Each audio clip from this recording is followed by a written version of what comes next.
how did you come up with this idea? What started this? Yes. Well, thank you for having me, first off. What started it was I had a Great Dane at the time. His name was Rufus. He was a Harlequin, so white with black patches everywhere. He had 2 different colored eyes.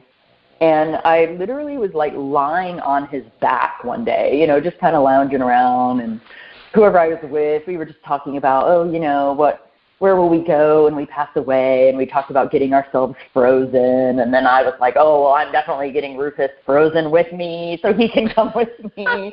And then that sort of morphed into a conversation about, I would just love to have a big, huge stuffed animal of Rufus. And I sat on that idea for a while. It was kind of always, I wasn't really an entrepreneur then. My past life, I was an actuary, so numbers, boring, whatever. My daughter thought about becoming an actuary, and I said, no, you're way too outgoing. You can't do that. Actuaries don't talk to other people. Exactly. And so I just kind of tabled the idea, and I did Google it, as some people do when they have an idea, and there really wasn't anything out there. And I was like, that's interesting. I think maybe there was one lady out in Arizona or California that did like movie doubles, and so they were very expensive, but, movie production companies would use these animals, so not so mainstream for the consumer pet lover. But the idea surfaced again after I enrolled in the entrepreneurship-focused MBA program at the University of Louisville. And we had to stand up in front of the class and tell the class, here's my top 2 ideas. And by then I already did have the name, actually, of Cuddle Clones. It's just something I came up with. And I'm like, I'm going to buy that domain. Somebody's going to steal it. And so I presented that, and it became our school project, and we had a little team of like 4 students that worked on it. And through the school years, which were 2009 to 2011, we did what I'll call all the academic stuff, like an industry analysis of pets and stuffed animals and manufacturing and writing a business plan or attempting to write a business plan. And at the end of that program, we were fortunate to enter into a couple different business plan competitions. So think Shark Tank, but contained to like the school system where you're up against another school, the MBA program, and then the winner gets some cash funding. So we were fortunate to win a couple of those and have a little bit of money when we graduated to kind of pursue the idea. But, one guy who was my classmate and on my team is still with me today. So my co-founder, Adam. But we're the only 2 that kind of moved on from school. But we both looked at each other and we're like, do you know how to make a stuffed animal? I'm like, no, do you? So it really took us a while to figure out the product, like almost another 2 years, of going through different consultants, trying to see if we can get it made in the United States, looking at Asia. In the end, we really never found anyone that was, they just thought we were crazy to make one at a time, because most of the manufacturing, workshops and factories are making 10,000 of the same thing, for $2 a piece. Right. And we're saying, no, we're going to make one at a time after your fur baby. And they just look at us crazy. So what we ended up doing, we did end up in China, but what's really nice is we 100% own our own workshop there. So there are employees. It's a really nice place to work.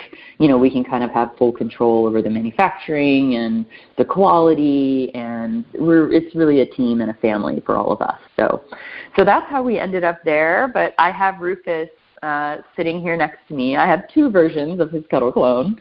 One's kind of a really, really early version that's not so good, and then one of them is kind of a more recent version. So we've definitely improved the quality of it. Okay, and your versions of him, is he life-size or is he a smaller version?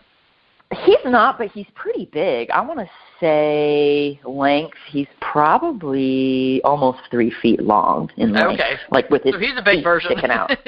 Yeah.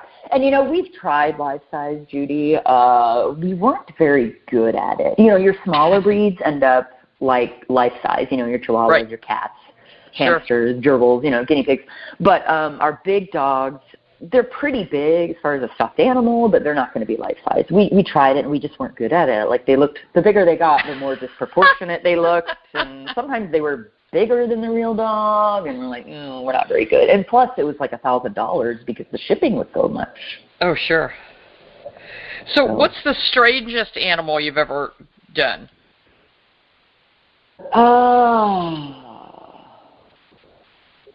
Well, we've only done one camel. I thought that was cute.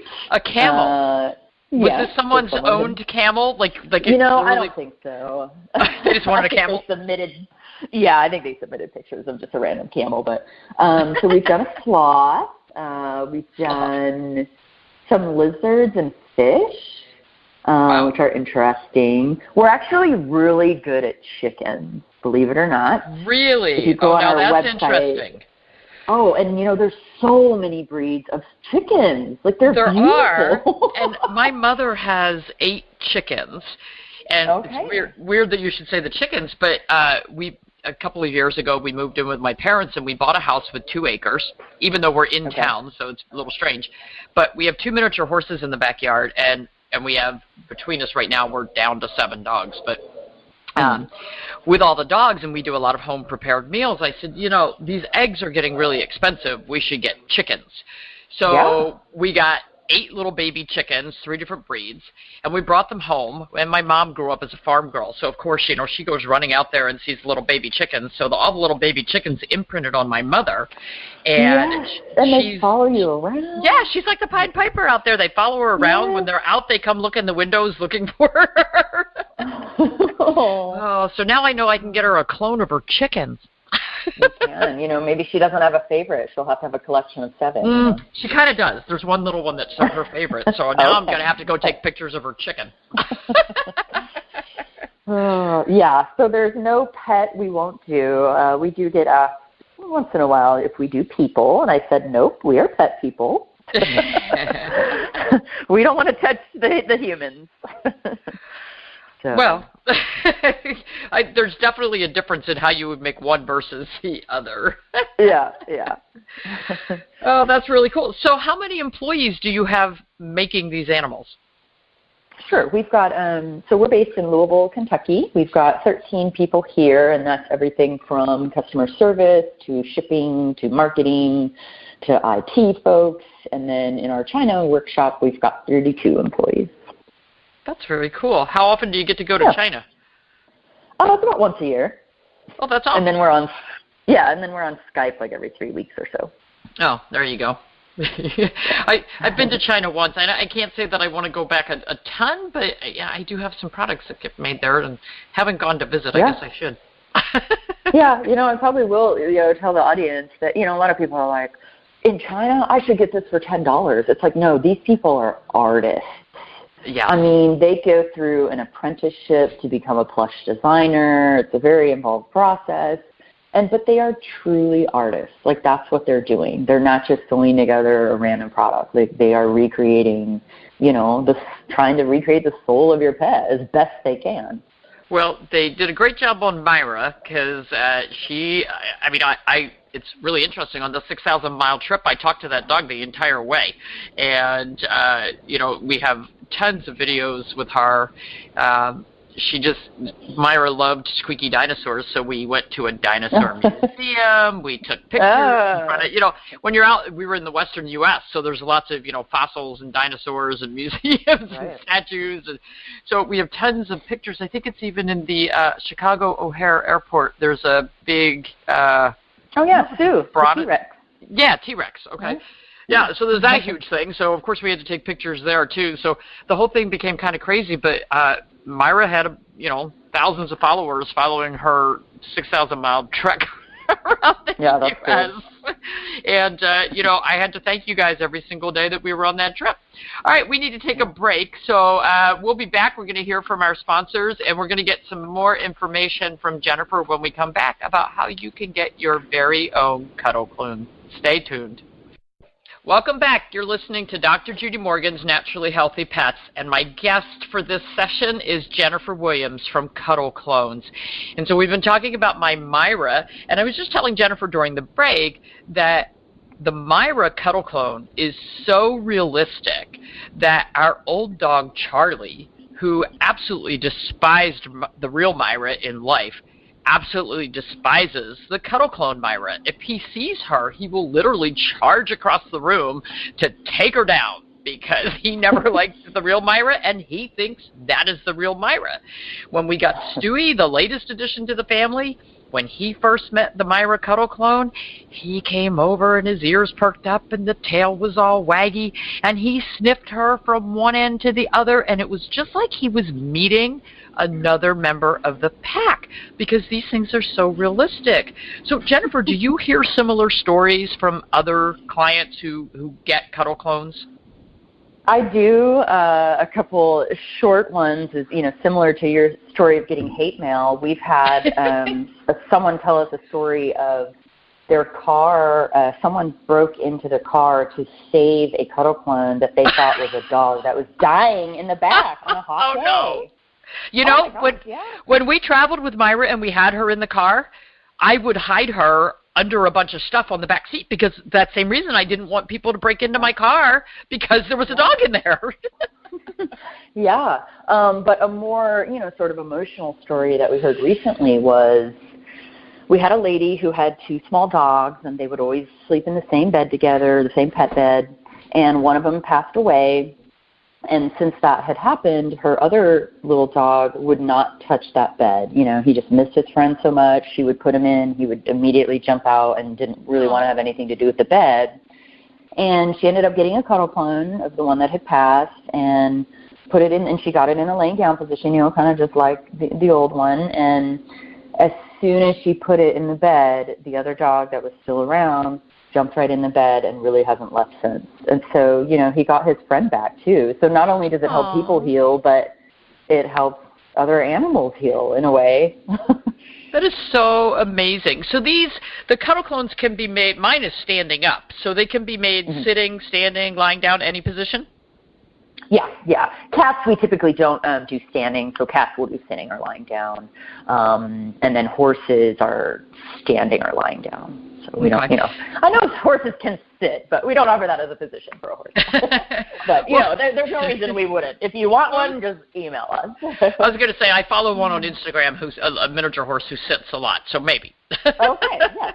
We would do it. They're one at a time anyway. So I have to say my Myra, even though she's standing, she's kind of moldable, so I can put her like in a jumping up position, and we can do a lot of different, and she kind of sits. We do a lot of different fun things with her. Her coat is not, now that I've taken her through a 6,000-mile road trip and I sleep with her and carry her around, her coat's looking a little rougher than it did when I got her. But, my dad has a dry teddy. Cleaning would work. I don't know. But my dad has a teddy bear that he's had since he was a small child, and he's now 83. And his Pooh Bear has sat on the dresser for, a lot of adult years, but Pooh Bear is like bald in many patches from many years of being carrying around and being loved. Yeah. And so I just look at Myra and go, well, if you end up with some bald patches, then that just shows that you're more well loved. She is loved, yes. Yeah. She totally is. So the website is cuddleclones.com, but it's not as simple as just, sending you an email and saying, hey, make my dog, or my cat or my horse or my rabbit. So what kind of information or requirements do you need? Because I know my daughter went through kind of a major process to get Myra to be the exact Myra. So what kind of stuff would people need? So pictures are first and foremost. We recommend pictures of all the different angles. So face, left side, right side. We need to see the tail, and we'll work with whatever, people can send us. But the better sort of broad picture of your pet you can give us through a variety of pictures, the better we're going to be able to do our job. But that's not to say, we've had people mail in orders with old Polaroids from the 1970s. They're like, this was my favorite dog. That's the one I want. And, we're like, okay, we'll do it. So then you kind of need to know, and this is a little bit tough when you buy it for, as a gift for someone. We have gift cards, but it's not the same as handing someone a color clone. But what we need is also notes about their distinguishing characteristics. And while we love hearing about, she was so sweet and loving. You know, we're more talking about the physical characteristics, so we can make the cuddle clone.